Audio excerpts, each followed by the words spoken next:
Karena bahagia itu yang paling penting, ketenangan itu yang paling utama. Bahkan di dalam Al-Quran bagi yang Muslim itu dari 3 pokok kebahagiaan di rumah tangga yang sering kita singkat dengan samara, sakinah, mawaddah, dan rahmah. Nah, kunci kebahagiaan itu ketenangan didahulukan sebelum mawaddah. Mawaddah itu jamak dari kata maddah, yang limpahan kebahagiaan yang dihasilkan dari pemberian materi secara fisik. Jadi salah satu rumus kalau ingin rumah tangga bahagia itu saling memberikan satu pemberian hadiah materi fisikal.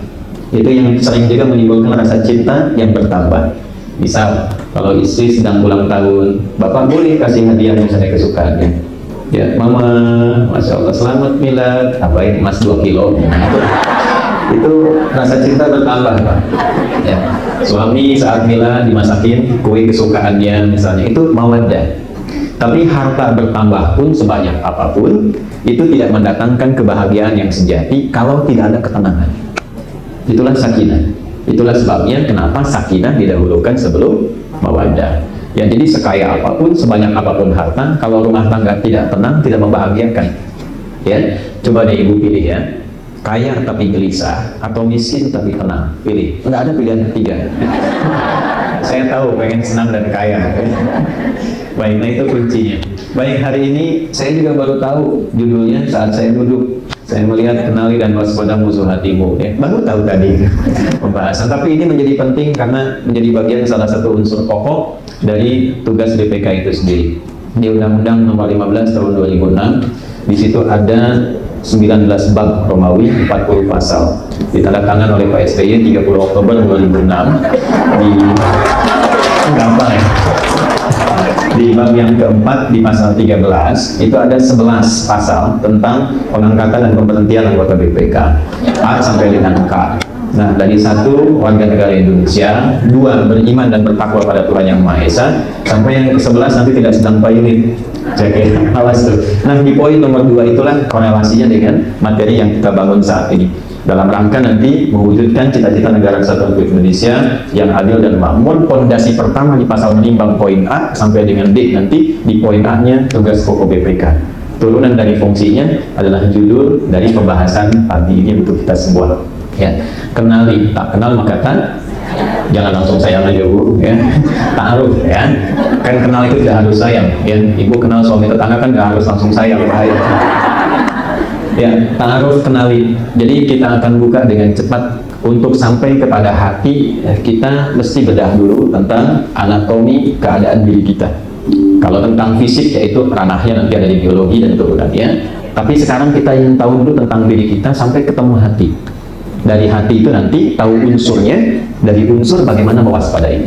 Jadi kurang lebih itu gambaran singkatnya. Nah, topik utamanya mari kita mulai dan saya mohon izin berdiri ya untuk mudah terlihat dan mudah menyampaikan turunannya.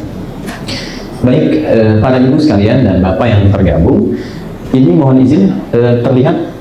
Bu kelihatan Bu? Kelihatan ya, alhamdulillah. Itu BPK ini imannya luar biasa istisna ini. Saya belum tulis sudah kelihatan ya. Belum saya tulis sudah kelihatan Pak, memang mesti dalam hasil ini kalau mahnya tinggi.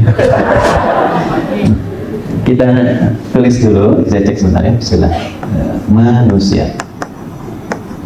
Ini sekaligus mengecek apakah jemaah yang hadir pagi ini manusia semua atau barangkali ada malaikat yang sedang menyamar. Disebut manusia jika setidaknya memiliki 3 unsur utama. Oke, 1, ada fisiknya, bodinya, tubuhnya. Saya agak cepat. Yang kedua, ini ada akalnya yang membedakan nanti dengan hewan. Ini sumber pikiran ada di sini. Yang ketiga, ada rohnya, ada spiritnya. Ini inti kehidupan kemanusiaannya ada di sini. Oke, saya pelan-pelan. Jadi disebut manusia bila ada 3 unsur ini. Hilang salah satunya, maka hilang unsur kehidupan dalam kemanusiaannya. Kita beri contoh. Ada fisik, ada akal, ada roh. Rohnya hilang, tidak ada, maka ini meninggal. Selesai, wafat ya. Kemudian hilang akalnya, tidak akal, tidak ada, maka ini hewan. Ya, karena itu hewan tidak berakal. Nah, kalau hewannya berakal, bahaya. Kadang-kadang kita sering oleh Allah diberikan motivasi, gambaran, belajar dari hikmah kehidupan hewan untuk memfungsikan akal dan cara berpikir kita. Contoh, ibu yang kadang-kadang ada dorongan untuk berkeluh kesah tentang rezeki. Tambah ini, cicilan ini, tutupan ini, pengen banyak, pengen sedikit, dan sebagainya. Itu ada yang sangat menarik, kita diminta belajar dari cicak dan nyamuk. Misal, bahkan orang tua kita itu tidak banyak teori, dikasih lirik aja, sederhana. Ya, cicak makanannya apa, Bu? Nyamuk. Baik, sekarang nyamuk punya sayap tidak? Punya. Cicak? Bagaimana keadilan Tuhan menjadikan satu hewan makanannya bisa terbang, yang makannya nggak bisa terbang, Pak? Ya, Pak. Dan cicak itu bergeraknya bagaimana? Merayap di mana? Di dinding. Ya, coba bayangkan kalau nyamuk itu diberi akal, jadi mainan cicak, gitu ya. Kalau punya akal. Tapi orang tua kita bijak memberikan sebuah nilai tanpa harus menyantumkan dalil untuk berpikir bagaimana adilnya Allah mengatur rezeki untuk kita semua supaya tidak mengeluh. Cicak diam-diam. Perhatikan, datang seekor. Kok bisa datang seekor nyamuk? Bukan cicak yang mendatangi nyamuk, tapi nyamuk yang mendatangi cicak. Kenapa? Karena cicak itu hanya menjalankan tugas dari Tuhan, merayap aja. Dengan engkau merayap, rezeki datang. Kalau cicaknya tidak merayap, nyamuknya nggak datang. Jadi jangan kita mengurusi apa yang sudah menjadi kewajiban dan kuasa Allah. Allah minta kita kerja aja, Bu. Nanti rezeki datang. Toh yang tidak berakal pun diberikan oleh Allah rezekinya. Cukup engkau merayap walaupun diam-diam, maka datang seekor. Nah, selanjutnya, silakan. Ya. Ya. Nah, jadi Anda bayangkan yang tidak punya pikiran saja hidupnya begitu teratur. Ya, matahari mulai kita datang fajar kan teratur, yang dikeluarkan oksigen. Nanti setelah itu malam ganti karbon dioksida yang keluar. Tumbuhan juga teratur. Silakan diriset, ya, berbagai tumbuhan dan seterusnya. Matahari memberikan sinar, tumbuhan mengeluarkan oksigen, malam kemudian baru karbon dioksida. Hewan juga begitu. Jadi kalau kita melihat sekeliling tidak berakal begitu teratur, maka bagaimana kita yang diberikan anugerah akal? Ini untuk pembedanya. Kalau tidak ada fisiknya, cuma akal dan roh, nah itu gentayangan namanya. Ya? Nah, jadi dinamakan manusia itu mesti ada 3 bagian ini. Dari 3 ini, saya teruskan dulu karena kita belum ketemu konteks tentang hati. Dari 3 ini, lalu Allah meminta kita mengatur keseimbangan supaya 3 bagian diri kita ini berfungsi dengan optimal. 1, fisik. Turun misalnya Quran surah kedua Al-Baqarah di ayat 168, ya, paling kanan sebelah bawah di mushaf. Ya ayyuhan nasu, hei semua manusia tanpa kecuali. Jadi di Islam itu ada satu yang menarik. Kalau ada diksinya menggunakan kata nas, maka hukumnya berlaku universal. Jangan dibatasi oleh keyakinan, jangan dibatasi oleh keimanan. Semua boleh mendapatkan nikmat itu dengan, nah ini satu gambaran yang sangat luas dan terbuka. Contoh seperti ini, ibu di dunia pekerjaan bekerja secara profesional. Ya, jangan ada batasan-batasan sekat keyakinan dalam konteks saling mendukung. Oh, tolong dong minta bantuan, ini susah. Oh, kamu kan beda keyakinan. Nah, itu justru menurut Quran salah. Ya, dalam konteks kemanusiaan jangan lihat dan batasi dengan nilai-nilai keyakinan. Dalam konteks ibadah silahkan masing-masing, tidak harus mencampur, dan nilai penghormatannya la ikraha fid-din lakum dinukum waliyadin. Itu indah sekali. Nah, di sini menggunakan kata nas, hukumnya umum. Ya ayyuhan nasu, hei semua manusia, kulu mimma fil ardi, untuk mendukung kesehatan tubuhmu. Nggak mungkin bisa kerja kalau nggak sehat, tidak mungkin beraktivitas dengan baik kalau tubuhnya sakit. Maka untuk mendukung kekuatan tubuh itu, kata Allah, kulu mimma fil ardi, silahkan konsumsi makanan dimanapun Anda bisa mendapatinya. Tuh, Allah sudah tahu, Bu, kalau ibu itu senang nasi uduknya yang di mana misalnya, senang nasi gorengnya yang mana, ya, tek depan rumah, tapi kan nyarinya bisa ke tempat lain gitu. Ya, itu tidak dilarang, boleh-boleh saja. Tapi syaratnya 2. 1, halalan, dapatkan dengan cara yang legal. Yang kedua, thayyiban, konsumsi yang menyehatkan bagi tubuh. Suka, tapi kata dokter nggak sehat, jangan dipaksakan. Jadi sederhana, kalau tips ini dipakai dalam kehidupan, tubuh kita sehat.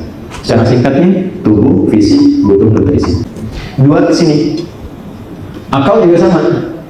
Maaf, orang yang sehat fisiknya, tapi akalnya tidak mendapatkan nutrisi, maka pikirannya menjadi lemah, jadi terbatas, sehingga karena lemah di akal pikiran itu, tugas fisiknya jadi lebih berat. Kalau ibu bapak mau cek gampang gini, orang yang ilmunya makin banyak, akalnya makin kuat, itu pasti tugas fisiknya ringan. Karena kenapa? Karena kontrol semua kegiatan fisik itu seluruhnya nanti bersumber dari akal, dari ilmu. Begitu ilmunya bertambah, tugas fisik pasti ringan. Ilmunya semakin lemah, fisiknya semakin berat. S1, S2, kan syarat masuk BPK minimal S1 kan?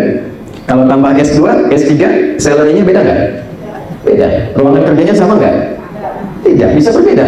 Jadi semakin bertambah ilmunya, semakin kuat akalnya, semakin ringan tugas fisiknya. Karena itulah, ketika posisi akal lebih tinggi dibanding fisik, maka wahyu pertama turun pun memotivasi kita untuk terus menambah ruang-ruang pengetahuan. Apa wahyu pertama yang turun? Iqra. Iqra itu minimal bu, baca supaya akalnya terus berkembang, terus stimulasi. Ya, jadi jangan kita batasi unsur bacaan ini masih ringan. Nanti di Quran tuh ada ayat riset, ya, ada ayat tentang tafakur, memetakan sesuatu sebelum dikerjakan, meriset semua aspek di langit dan di bumi. Ada ayat tentang akuntansi, Al-Baqarah 282, ada ayat hitungan, ada ayat tentang pendalaman, tapi dimulai dengan ini, minimal mau baca. Kalau kita bisa kembangkan sifat mudah dan gampang akses membaca, maka ini meningkat, tugas ini lebih mudah. Ya, kan Quran juga dimulai dari Iqra kan? Mau baca ya, tapi masih tahap rendah. Makanya kan belajarnya alif sampai ya kan?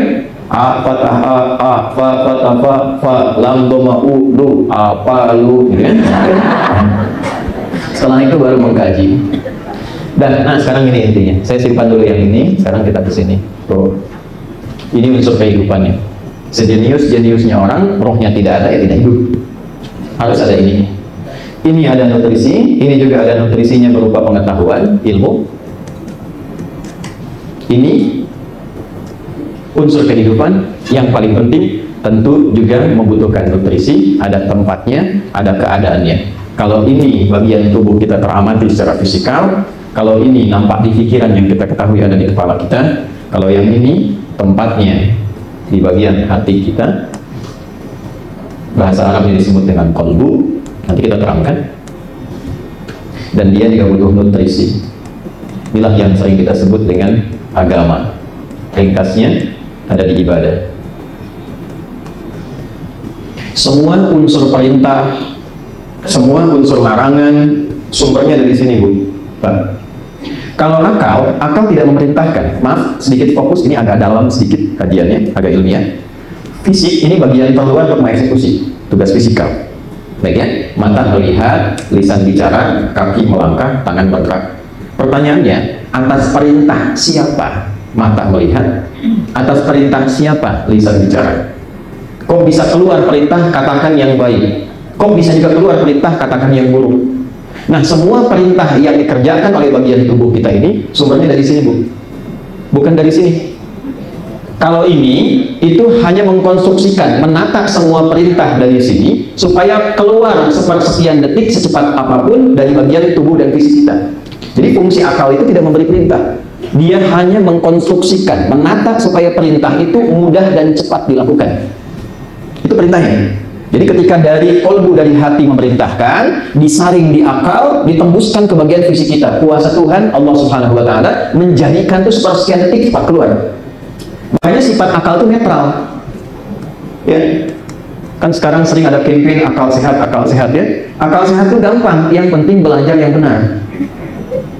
Yang sekarang jarang dikaji itu adalah jiwa yang sehat, kolbu yang sehat, hati yang sehat. Karena di sini semua sumber perintah dan larangan muncul. Di sini semua sumber kehidupan ini berasal. Jadi kalau di sininya tidak sehat, ibu pintar, jangan ibu deh, yang di luar saja. Ya. Misal ada orang pintar, tapi di sininya kotor, tidak baik. Maka kepintarannya hanya akan digunakan mengeksekusi yang kotor itu supaya cepat dilakukan.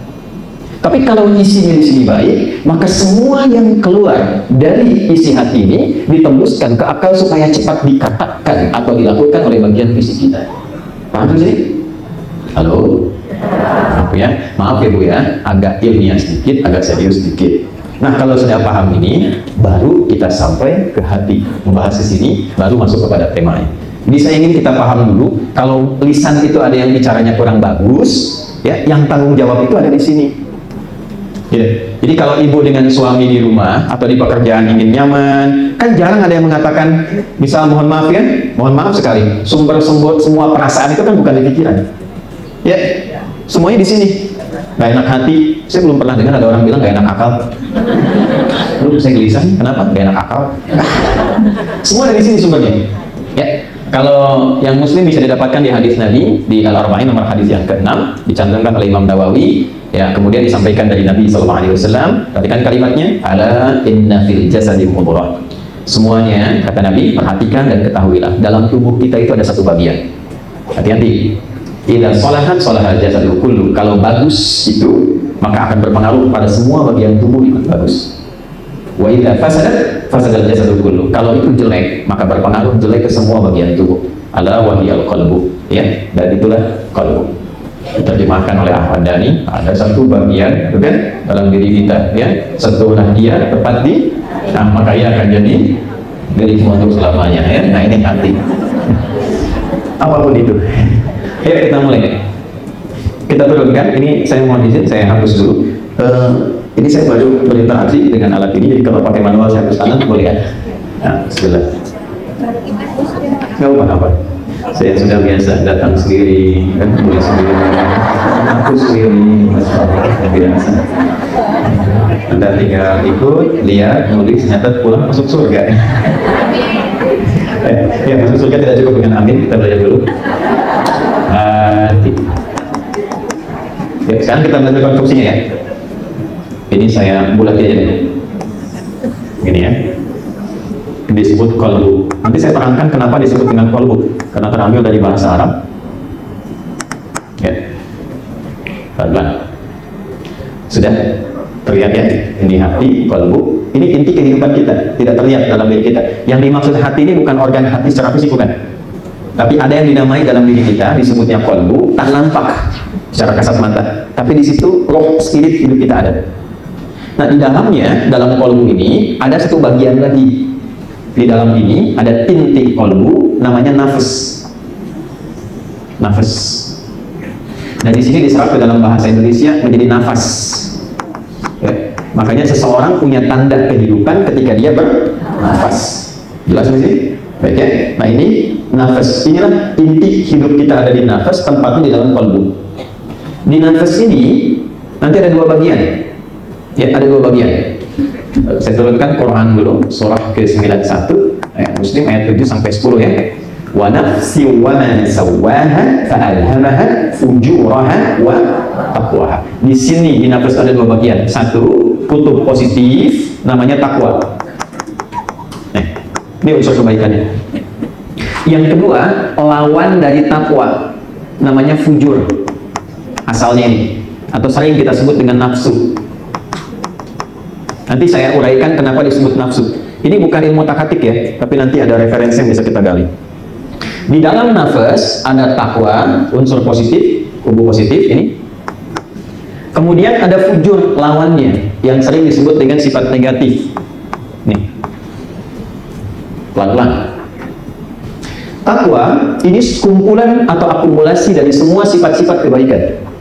Jujur, sabar, rendah hati, ya, dan turunannya itu di takwa. Sini jujur, sini ada sabar, sini ada rendah hati, dan turunan lainnya. Ketika di takwa ada jujur, di dalam tubuh kita itu dicipta juga lawannya, yang berada di tempat fujur, di nafsu di sini. Di sini ada jujur, lawannya apa? Dusta. Jadi kalau ibu katakan tidak ada dusta di antara kita, tetap ada potensi itu dalam tubuh kita. Jelas ya? Sabar, lawannya apa? Ada amarah di sini. Rendah hati, lawannya apa? Sombong. Nah, sekarang lihat ilmunya. Perhatikan baik-baik. Akumulasi takwa ini adalah detailnya gambaran dari semua sifat-sifat kebaikan. Karena itulah kalau ibu dan bapak jeli mengamati, orang tua kita dari dulu itu mendahulukan ketakwaan sebelum kecerdasan dalam konteks membangun negeri. Karena diharapkan pembangun negeri ini dan pemakmurnya, hati-hati pada poin ini, diharapkan punya sifat baik dulu sebelum cerdas. Karena kecerdasan yang didorong dengan sifat ketidakbaikan justru itu menghancurkan. Bisa, kita punya undang-undang pendidikan Sisdiknas nomor 20 tahun 2003. Itu di pasal menimbang saja kan ada 5 poin ya. Ya itu hafal nggak? A, B, C, D, E. Di poin B coba lihat. Undang-Undang Dasar 1945 mengamanatkan pemerintah mengusahakan menyelenggarakan satu sistem pendidikan nasional yang meningkatkan keimanan dan ketakwaan pada Tuhan Yang Maha Esa serta akhlak mulia, baru mencerdaskan kehidupan bangsa. Oke, kita tarik misalnya ke kepolisian, Tribrata. Saya ngajar di Sespim juga, saya ngajar di Sepoluan. Tribrata itu yang pertamanya, kami polisi negara kesatuan Republik Indonesia yang beriman dan bertakwa pada Tuhan Yang Maha Esa. Sabta Marga di TNI ada 7 ya, dari kami warga negara Indonesia yang bersendikan Pancasila. Patriot nomor 3-nya Ksatria, kami Ksatria Indonesia yang beriman dan bertakwa pada Tuhan Yang Maha Esa. Hakim, dari mulai hakim itu mau masuk ada Pancadharma, dari Ksatria sampai Tirta, kami hakim Indonesia yang beriman dan bertakwa pada Tuhan Yang Maha Esa. BPK juga sama, tadi kan bab yang keempat pasal 13, dari 11 untuk keanggotaan BPK, nomor 2-nya beriman dan bertakwa pada Tuhan Yang Maha Esa. Karena itulah kemudian ini diikat dengan pasal 1 di Pancasila pada setiap turunan keputusan berbangsa bernegara. Undang-Undang BPK nomor 15 tahun 2006 itu dibukanya dengan kalimat dengan rahmat Tuhan Yang Maha Esa. Keputusan Presiden juga sama, turunan rahmat Tuhan itu ini ke sini, nukleusnya ini, intinya takwa. Jadi berbahagianya kita dan satu-satunya di muka bumi ini negara yang dari dasar perundangannya dan turunan penjagaan pada bangsanya yang menyantumkan sifat takwa itu hanya Indonesia. Silakan Bapak Ibu cek, event itu di negara Timur Tengah tidak ada satupun negara yang menyantumkan pada undang-undang dasar turunannya sampai jadi instrumen kebangsaan dengan sifat takwa kecuali Indonesia. Ya, untuk kita jadi itu. Ya, nah itu yang harus kita kejar. Dan dengan takwa itulah negeri ini dibangun. Coba Bapak Ibu lihat dan bandingkan dengan para pendahulu kita. Kita kan sedang nuansa kemerdekaan 79 tahun sekarang. Bagaimana Pak Hugeng, bagaimana Jenderal Sudirman, bagaimana Bung Karno, tokoh-tokoh hebat sampai kekinian. Yang didahulukan tuh ketakwaannya. Ibu kalau main ke Sespim, itu pertama kali yang muncul itu adalah baligo Jenderal Hugeng dengan tulisan yang sangat indah. Memang baik jadi orang penting, tapi lebih penting jadi orang baik. Dan satu-satunya jenderal polisi yang menuliskan kata iman di dalam lisannya dan tidak pernah ditampakkan selama hidupnya.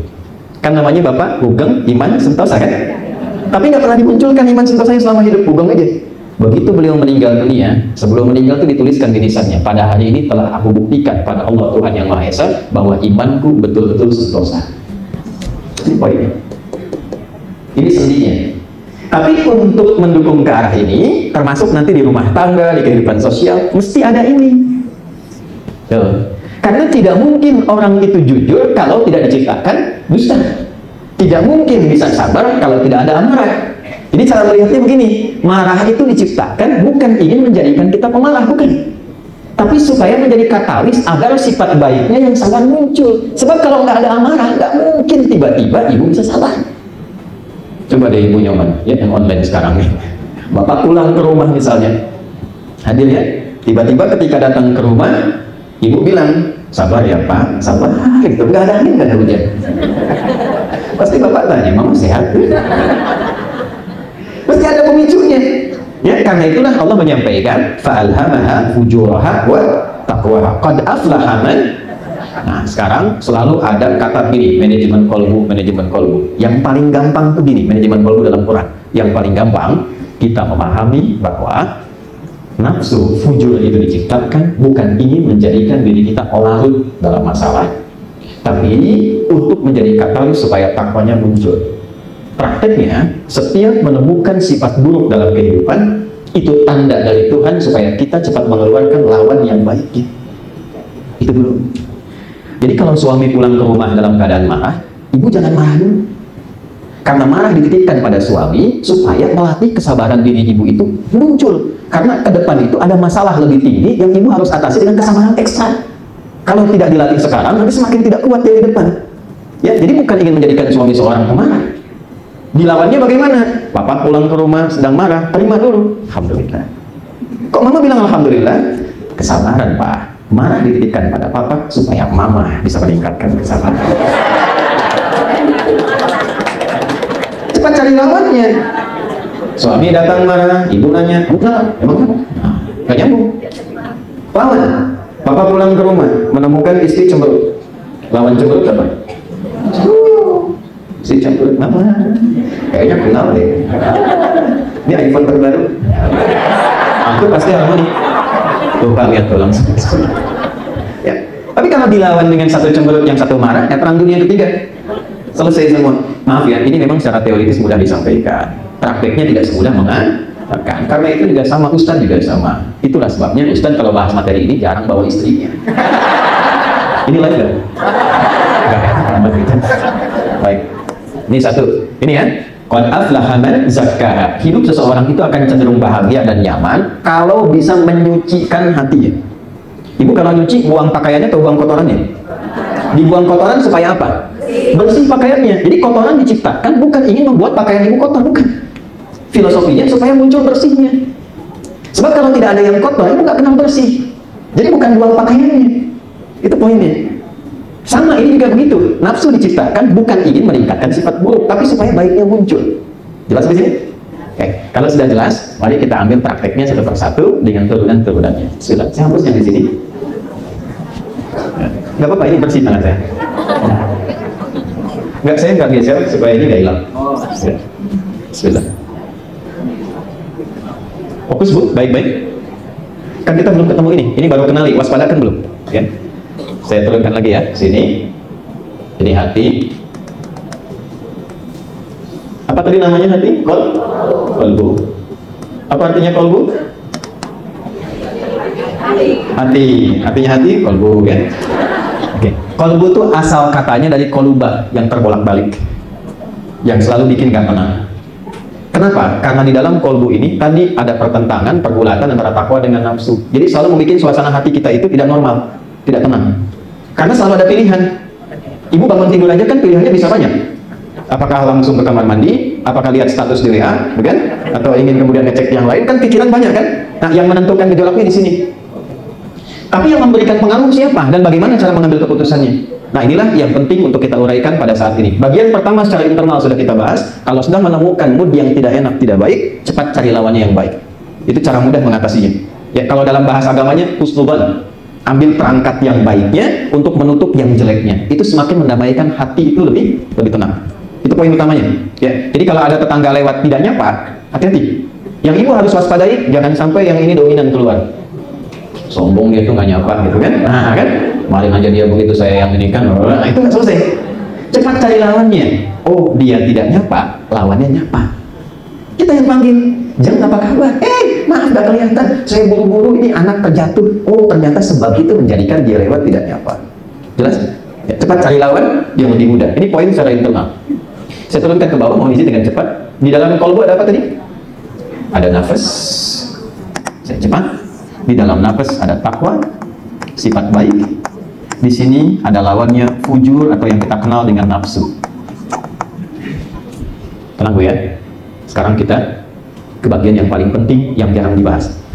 Jarang sekali materi ini diurai, bahkan di pengajian-pengajian. Karena umumnya orang ingin lebih senang cari yang positifnya, jarang belajar yang negatifnya. Ibu kalau selalu tahu di jalan itu yang lurus dan tidak macet, akan kaget ketika harus melalui jalan yang berlubang dan penuh dengan kemacetan. Karena itu penting juga kita belajar lawannya supaya kita mengetahui cara menghindarinya. Saya buat kotak yang lebih besar lagi. Oke. Bagaimana tiba-tiba kok dorongan takwa itu bisa muncul di tubuh kita? Yang muslim pernah nggak merasakan begini? Allahu Akbar, Allahu Akbar. Terus di hati ada suara, cepat, sudah adzan. Pernah nggak gitu? Dari mana sumber suara itu? Nah, jangan main tebak-tebakan. Kalau tidak tahu, katakan Allahu a'lam, itu paling gampang. Dari mana sumber suara itu? Nih, yang mensupport takwa, supporternya disebut dengan malaikat namanya. Nggak pakai kok malaikat. Karena itu malaikat ada di khusus positif. Ya, yang Muslim surat 66 ayat ke-6, la ya'sunallaha ma amarahum wa yaf'aluna ma yu'marun. Malaikat tidak ada potensi menyimpang dan mengerjakan tugas sesuai tupoksi. Di antara tupoksi itu, salah satunya ada yang bertugas mendampingi kita, mensupport pada kebaikan. Itulah yang kita kenal dengan raqib dan atid. Tapi ingat, sifat malaikat gaib, tidak kelihatan. Jadi kalau besok-besok ada yang bilang saya baru video callan sama malaikat, nah berarti itu aneh, tinggalin aja. Ya, nggak usah banyak di komen itulah. Jelas?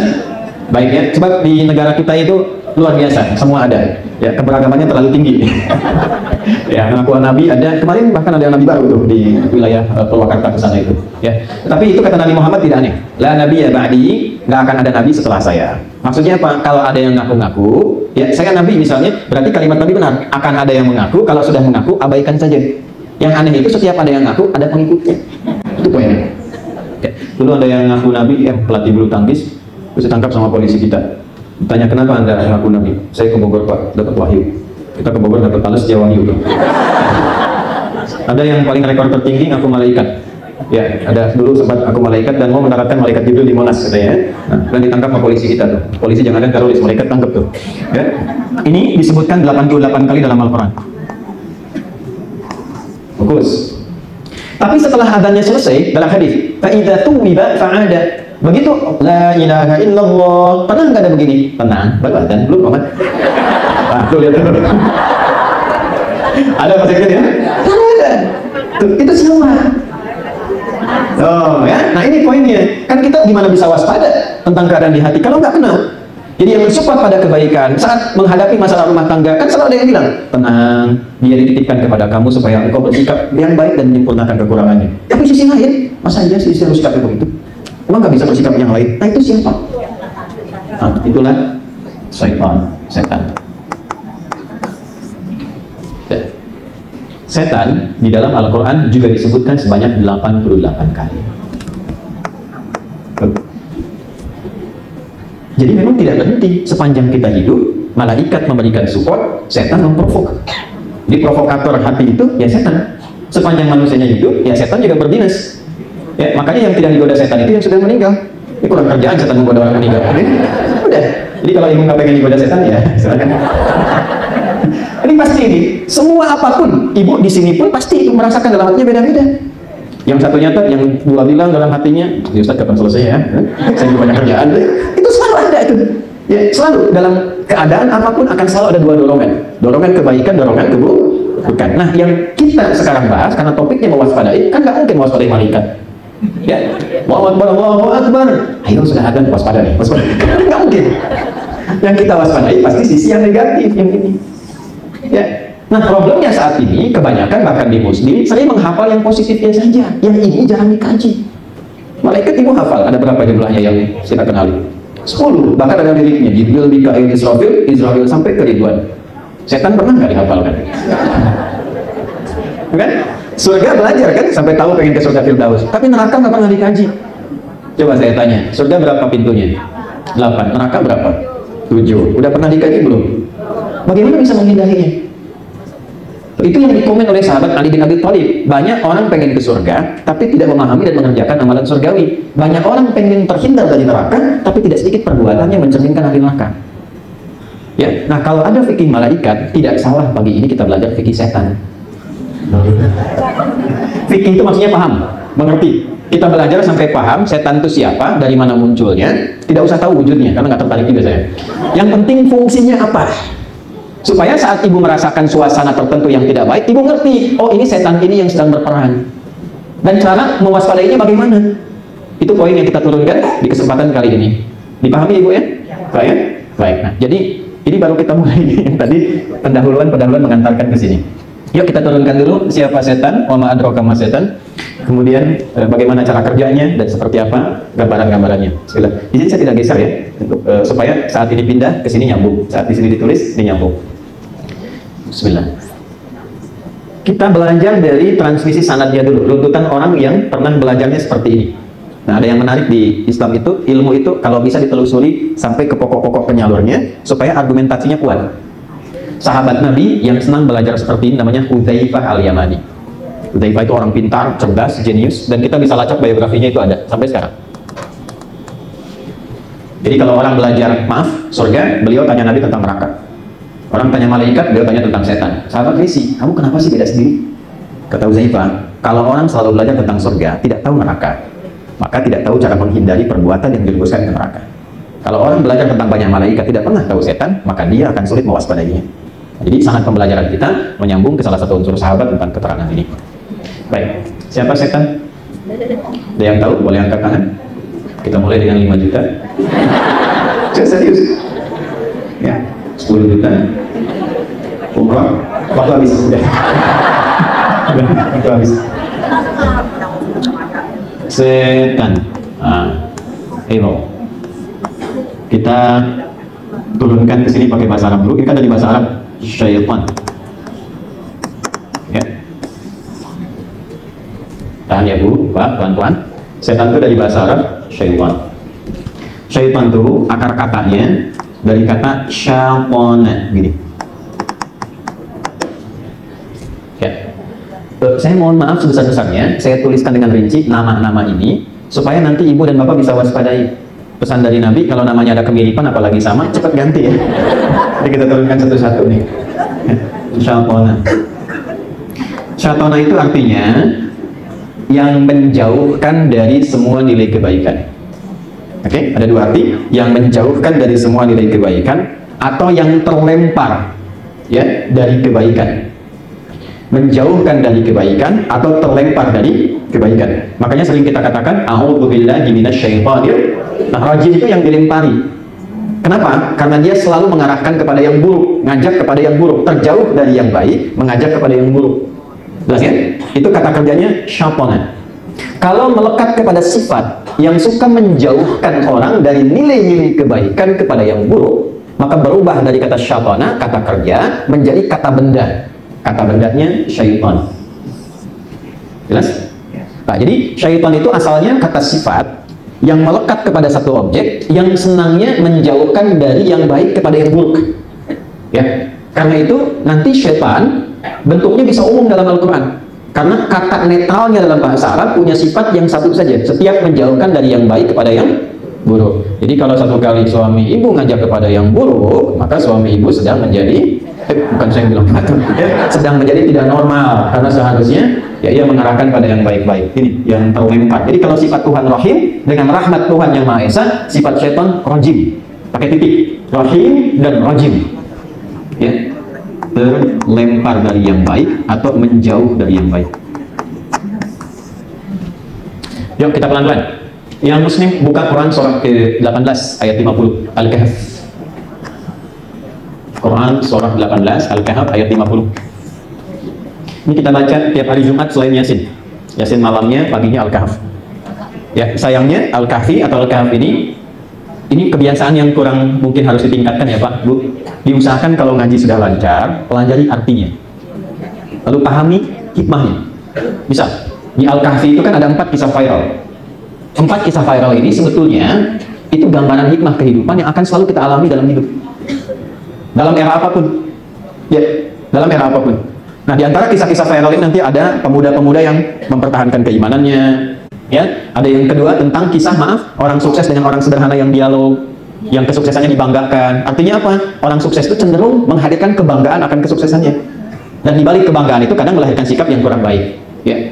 Turunkan lagi, ada kisah Nabi Musa dengan Khidir. Lalu ada kisah Dzulkarnain penguasa ya di seluruh bagian lapisan bumi. Jadi kalau ibu ingin menjadi penguasa, bapak penguasa yang baik, maksud penguasa ini bisa menjangkau kesuksesan yang luas, maka belajarlah dari kisah-kisah ini. Nah, di antara turunan itu ada di ayat ke-50 yang berbicara tentang genealogi setan. Ya. Perhatikan kalimatnya. Wa idh qulna lil malaikati isjudu li Adama fasajadu illa iblis kana minal jinni fa fasaqa an amri rabbi. Oke. Berarti kita punya nama, satu iblis, malaikat sudah, kemudian ada jin. Setannya belum ketemu. Ketika kami perintahkan kepada Adam, perhatikan kalimatnya, saat kami perintahkan, saya koreksi, kepada seluruh malaikat untuk hormat kepada Adam atas perintah Tuhan. Oke? Bukan karena Adamnya istimewa, tapi Allah yang perintahkan. Maka seluruh kalangan malaikat itu hormat kecuali satu golongan. Oke? Illa berarti di momentum itu yang hadir bukan hanya malaikat. Jelas ya? Ada malaikat, ada juga makhluk lain. Cuma di sini kalau di bahasa Indonesia menggunakan metode sinekdok pas prototo. Ya, ada pas prototo, ada totem pro parte. Sebagian mewakili keseluruhan, keseluruhan mewakili sebagian. Kalau sebagian mewakili keseluruhan namanya pas prototo. Ya, kalau keseluruhan mewakili sebagian namanya totem pro parte. Indonesia kemarin mendapatkan emas setelah mengalahkan Cina di cabang olahraga angkat besi misalnya. Maksudnya semua orang Indonesia angkat besi semua kan tidak? Ya, itu totem pro parte. Tapi kalau kita katakan Rizky Juniansyah, ya kan, mengalahkan pesaingnya dari Cina dan membawa kebanggaan bendera merah putih Indonesia, itu pas. Di sini disebutkan malaikat karena ini yang paling dominan. Tapi sebagian makhluk juga ada pada saat itu, salah satunya jin.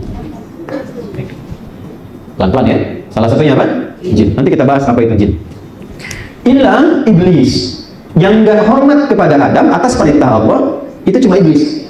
Siapa iblis ini? Teruskan ayatnya. Kana minal jinni fa fasaqa an amri rabbi. Dia termasuk kalangan jin yang menyimpang dari perintah Tuhan. Jin yang menyimpang. Jadi iblis ini bukan dari kalangan malaikat, tapi dari kalangan apa? Jin yang menyimpang. Oke. Apa bedanya jin dengan iblis, Bu? Oke. Kalau jin masih netral. Ya. Ini saya kasih rahasia ya. Tapi di antara kita saja. Jin itu kan dari jim dengan nun, gini. Dalam bahasa Arab, setiap ada kalimat dibuka dengan jim dan nun, itu pasti tersembunyi, nggak nampak. Kecuali jun ya, kan dulu ada jin dan, nah junnya kan kelihatan, karena jun ini nama aslinya kan.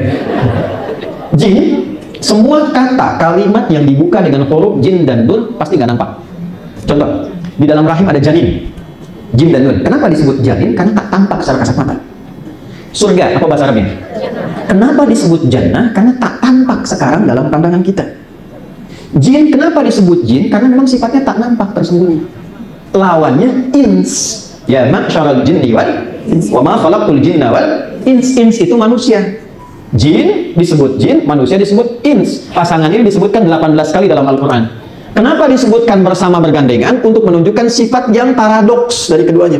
Kalau jin tersembunyi, manusia nampak. Makanya sifat dasar jin itu tersembunyi, gak ada yang nampak. Kalau jin melakukan penampakan, itu jin sedang bermasalah. Dia keluar dari fitrah. Apalagi manusia yang cari-cari penampakan, jin. Pasti error itu. Ya orang sedang sembunyi disuruh nampak. Sebaliknya, manusia itu sifatnya tampak. Ins dari kata anusa, yang tampak. Jadi kalau ibu suka sembunyi-sembunyi, nah, berarti ibu sedang, bukan jadi jin, ibu sedang punya masalah. Ibu ketemu teman dari jauh tuh, senyum, tampak, hai jam, hai, alhamdulillah, salaman, cipika-cipiki, selesai. Itu ins. Tapi kalau dari jauh kelihatan, sudah ngambil jalan yang berbeda. Sembunyi-sembunyi, itu sedang punya masalah. Saya gak bilang jin. Suami ibu pulang ke rumah, pintu depan ada, dia datang lewat jendela. Terus buka WA di kamar mandi, sembunyi-sembunyi. Ibu tinggal tanya aja, itu papa apa jin gitu. Ini. Sama, nanti kalau kita perdalam lebih dalam lagi. Contoh, kalau manusia ins itu sifatnya dari kata anusa atau anisah. Selain tampak ada kelembutan.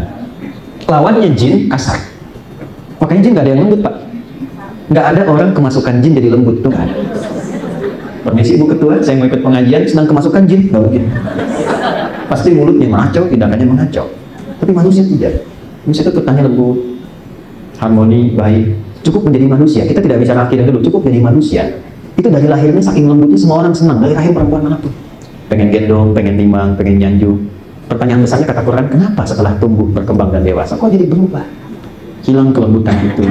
Lisan alih-alih baik kok jadi kasar, memandang dengan cara yang tidak elok. Pasti ada yang berubah. Nah itulah kemudian datang ayat-ayat mengembalikan kita pada fitrahnya ya. Jadi kalau ada orang apalagi mengaku muslim itu kan tahu nggak artinya? Tunduk, patuh, damai, tenang, baik. Jadi kalau ada mengaku muslim kata-katanya tidak baik, itu dipertanyakan oleh Al-Quran. Karena akan muncul, ini dari hadis Nabi di hadis Muslim dari Abu Hurairah. Maaf saya lompat sedikit. Kata Nabi akan tiba satu masa, ada orang kelihatan rajin sholat tapi rajin mencela juga. Lihat itu. Ada orang rajin puasa tapi juga rajin memfitnah. Ada orang kelihatannya gemar berzakat tapi saat yang sama sedang berselisih. Puncaknya ini wasafaka damahada. Bahkan ada yang menumpahkan darah dan menyebut nama Tuhan di dalam.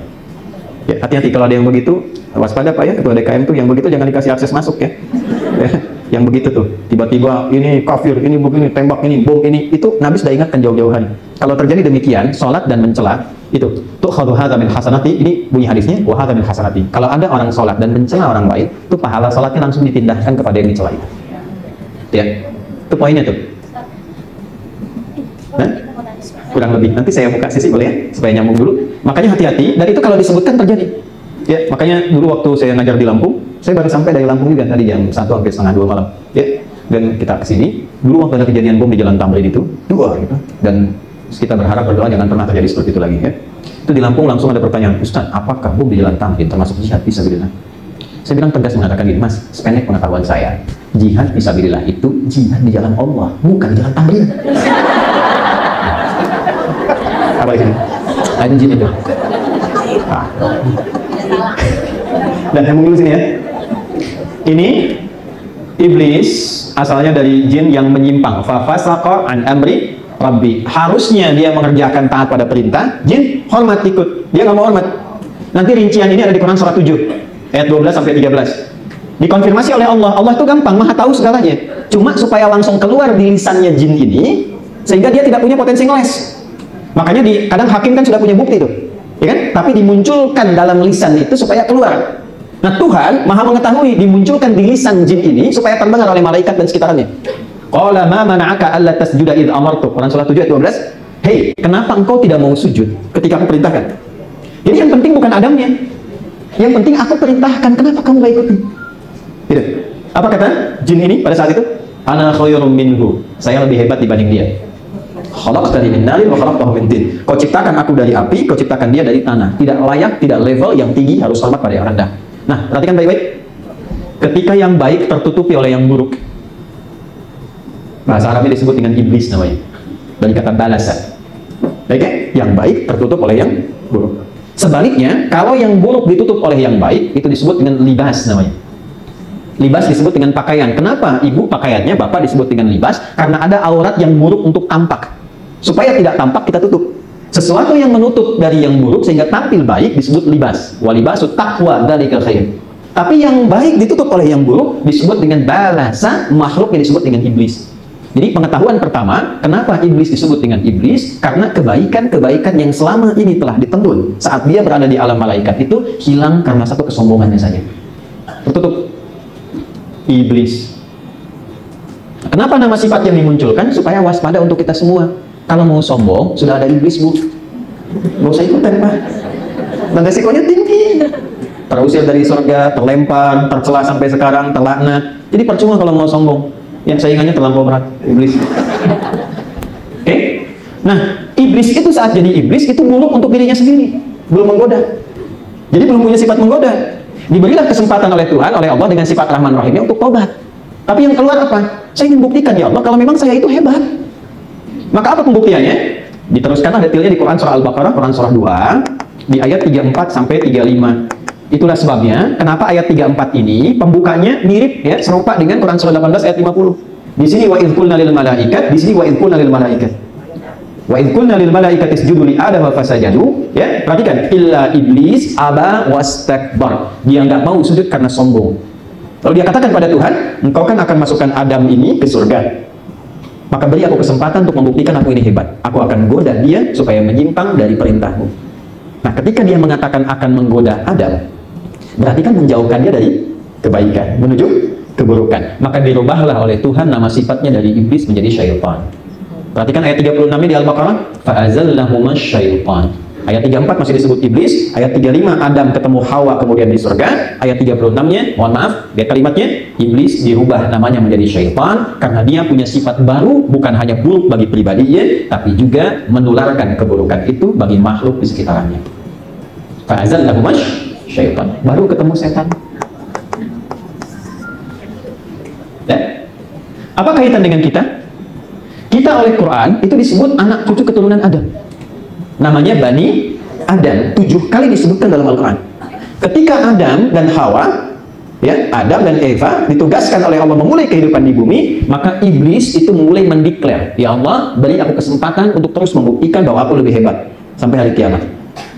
Maka salah satu caranya apa? Bukan hanya Adam, dia sudah berkomitmen untuk mengganggu seluruh anak cucu Adam yang berkehidupan di muka bumi sampai hari kiamat.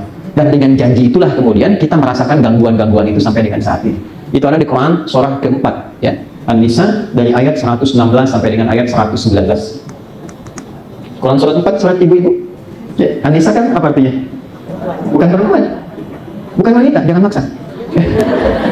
An-Nisa itu bukan perempuan, bukan wanita. An-Nisa itu perempuan-perempuan. Nggak pakai, oh? Kalau perempuan, Bu, nih Bu ya, nanti satu kali Bu, kalau kesini lagi, belajarnya jangan tinggi-tinggi ya Bu ya. Ibu kan jadi perempuan, kenapa tidak mengeluarkan saja tuntunan menjadi perempuan? Pernah nggak ibu keluarkan ayat tentang perempuan dalam Al-Quran? Itu poinnya. Misal, ini beda dengan laki-laki. Kalau perempuan sendirian, namanya mar'ah. Ini bonus ya. Kalau laki-laki rajul. Tapi kalau banyak kan, dia berubahnya total menjadi nisa. Nisa. Kalau laki-laki tidak ada perubahan, tinggal tambah alif, rijal. Betul, dari rajul jadi rijal. Jadi kalau ada namanya rijal, itu laki-laki gitu ya. Rijal, maaf Pak. Rajul itu artinya kokoh, kuat, tegap, berwibawa. Makanya kaki disebut rijlun karena kokoh. Ya, karena itu laki-laki tidak boleh ada yang melambai. Ya, apa sih? Nah, itu kehilangan kewibawaannya. Sudah pasti. Perempuan disebut dengan mar'ah dari kata muru'ah. Satu, senang tampil indah. Itu sifat perempuan. Ya, jadi kalau kita berangkat Pak, bajunya sedikit lecak, kita kan biasa saja kadang-kadang, nanti gampang. Itu kelihatan sama istri, bisa diberhentikan. Ayah, stop. Bapak mau sekjen nggak peduli itu Pak. Stop, rapikan dulu, copot, setrika. Itu normal Pak. Ya, nggak boleh marah ke suami-suami di atas tuh. Ya, kemana-mana kan pakai seragam tuh. Ya kan? Kadang konsultasi Pak, Bapak yang bagus mana ya? Ya? Putih apa merah Pak? Ya? Bapak sudah bilang kayaknya merah deh, kayaknya putih deh. Ya, nanya tapi udah punya jawaban Pak. Ya? Tapi pas dipakai, hijau. Maaf Bu. Nah, itu tampil indah. Dua, senang tampil terhormat. Tiga, ini yang laki-laki penting tahu. Mar'ah itu juga seakar dan satu nama dengan mir'ah, berarti cermin yang menunjukkan sisi rasa yang sangat dalam. Di ilmu psikologi itu ada IF namanya infulu. Disebut mar'ah karena sifat rasa yang dalam. Jadi kalau laki-laki itu hanya berpikir singkat, perempuan merasakannya dalam. Makanya orang Arab mengatakan begini, al-mar'atu kal mir'ah. Perempuan itu seperti cermin. Ibu tahu cermin? Ya makanya senang bercermin kan? Rumah cermin, turun, mobil lihat spion lagi kan, masuk sini betulin lagi ya. Kenapa? Di antara sifat kesamaannya, ibu kalau cermin saya hancurkan, bisa nggak dirangkai lagi? Jangan salah, bisa. Tapi sulit memantulkan bayangan yang sempurna. Nah perempuan sama Pak, kalau terlukai, cepat memaafkan, tapi sulit melupakan apa yang dialami. Mudah-mudahan lupakan. Betul, kalau Bapak punya masalah sekarang Pak, 19 Agustus tahun 2024, punya masalah sekarang, itu rekening listrik tahun 80 diikut lagi. Kenapa? Karena akumulasi. Ya, Papa ini kenapa sih nggak berubah? Dulu juga, nah dulu juga, itu pasti ikut tuh. Jadi kalau ada yang seperti itu, dengerin aja Pak. Itu normal artinya. Tapi kalau kumpul banyakan, dia berubah jadi nisa. Tadi kata nasa, yang gemar mencurahkan apa yang dirasakan. Ya, jadi ibu-ibu itu sependiam apapun kalau sendirian, kalau ketemu dengan kawannya cerita. Dan waspadalah di antara yang diceritakan itu kadang-kadang hal yang memang tidak harus diceritakan. Ibu sekarang judulnya pengajian bersama Ustadz Ani. Ustadz belum datang, ibu ketemu teman. Jeng, apa kabar? Baik. Sehat-sehat. Suami gimana? Di situ masalahnya. Nah, sekarang kan gak ketemu orangnya, curhatnya di media sosial kan? Ya kan? Nggak nyangka ya. Betul. Terus yang ditemu komentarnya kan? Nah, ibu maaf ya, saat Anda mengatakan nggak nyangka, itu Anda sedang nyangka. Jadi banyak begini. Dan yuk. Udah, kemudian dia memutuskan untuk menggoda anak cucu Adam. Disitulah dia kemudian mempunyai sifat baru, yaitu setan.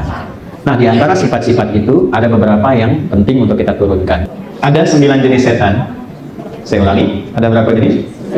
9 jenis setan. Kalau saya sebut setan berarti sifat ya, yang harus diwaspadai untuk memalingkan potensi kebaikan menuju keburukan. Ya, kita mulai beberapa bagiannya. Kita hari ini mungkin tidak akan bahas 9-9-nya karena waktunya tidak memungkinkan. Satu, saya ambil yang untuk semua dulu ya. Setan rumah. Saya serius. Namanya Dasim. Dasim. Perempuannya Dasimah.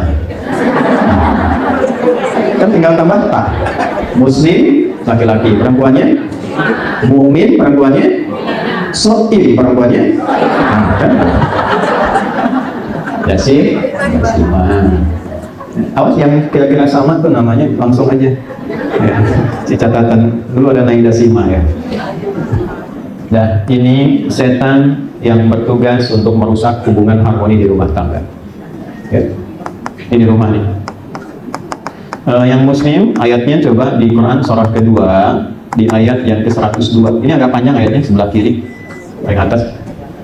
Ya wattaba'u ma tatlu syayatin 'ala mulki Sulaiman sampai ketemu kalimat yufarriquna bihi bainal mar'i waz zawji.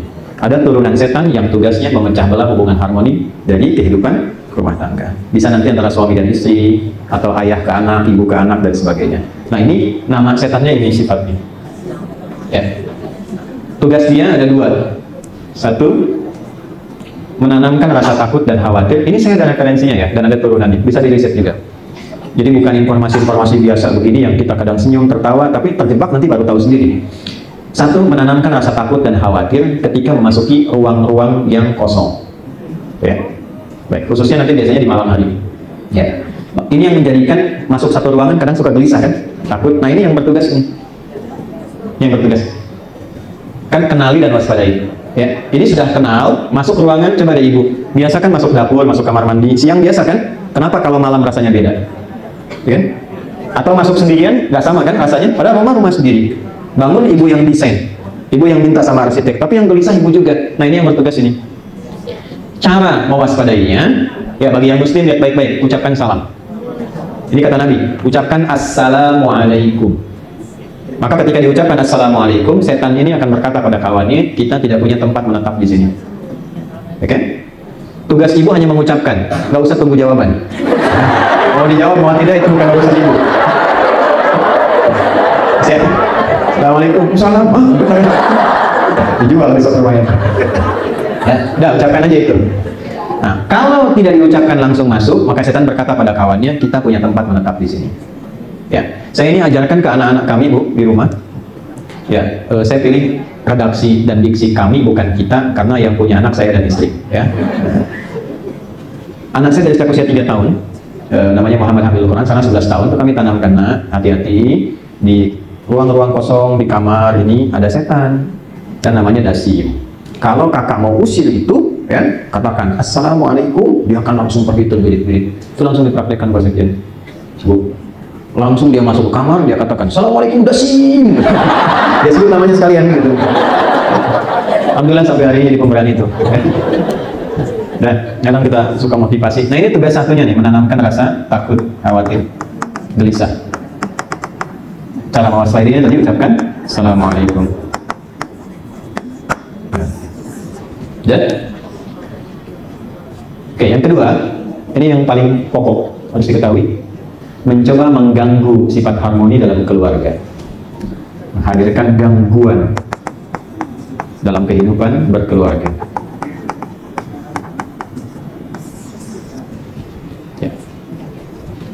Ibu dengan suami demikian adanya, kan menikah baik-baik, senang, foto, nyaman, damai. Kenapa tiba-tiba kok salah pahamnya dalam? Padahal bisa didudukkan, ya. Dalam satu kali duduk bisa bicara kok bisa. Mohon maaf, yang siang jadi malam, malam jadi besoknya lagi, jadi saling cemberut dan sebagainya gitu. Nah ini yang ambil peran ini. Yufarriquna bihi bainal mar'i wa zawji. Karena itu nanti ini ada babnya bu. Ya mohon izin ya, mungkin untuk anaknya atau cucunya yang mau menikah, saya sarankan sebelum menikah itu diberikan pendidikan dulu pranikah. Supaya mempelajari kehidupan rumah tangga itu bukan setelah menikah. Nah saya perhatikan riset, mohon maaf dengan kalimat ini, kami kalau menjadi saksi atau memberikan tausiah pernikahan, saya suka tanya sama penghulu, berapa sekarang tingkat dari statistik pernikahan dan perceraian dalam sehari? Mohon izin ya bu dengan kalimat ini Pak, riset saat ini menunjukkan data statistik, setiap ada 1 kali yang menikah di Indonesia, itu di hari yang sama ada 50 yang berpisah. Coba ibu lihat sekarang di generasi Z ini, baru nikah kemarin, besoknya udah pisah, baru ini begini dan seterusnya. Ini tidak mudah tantangannya. Nah ini tugasnya ini nih, ini setannya. Ya, ada yang rasa kasihnya dia habiskan sebelum menikah. Dalam masa-masa pengenalan, anak muda sekarang bilang pacaran dan sebagainya, habis kasih sayangnya sehingga nggak tersisa saat berumah tangga. Itu salah satunya. Makanya kenapa disebut dengan khitbah dalam bahasa Arab? Ya pakai hak. Khitbah, ada khutbah, ada khitbah. Kalau khutbah orangnya banyak. Kalau khitbah objeknya satu. Tapi maknanya sama, kalimat yang singkat dan padat. Jadi kalau mau melamar, gak usah belok kepanjangan. Pantunnya kebanyakan, ininya banyak, nanti yang dilamar nanya, tujuan bapak sebetulnya apa? Singkat padat, kami kesini datang ingin melamar anak ibu, bla bla bla. Khutbah juga begitu, singkat padat jelas. Tapi ada satu penggoda, hilang titiknya hoknya, jadi hafabah, hitbah, pakai hak, titelnya kayu bakar. Sifat yang mudah membakar itu setan. Jadi kalau sudah disatukan dalam bentuk tunangan misalnya, itu jangan terlalu lama. Lamaran jangan terlalu lama ke nikah, sebab ketika mulai akan diikat ini sudah mulai bertugas. Ya, dibikin kasih sayangnya habis, ya, naik beca berdua, seakan beca gelik berdua, tukang beca nggak ada, dunia sama habis semuanya. Ketika sudah habis dikeluarkan sebelum menikah, rasa sayang itu akhirnya menjadi sedikit ketika berumah tangga.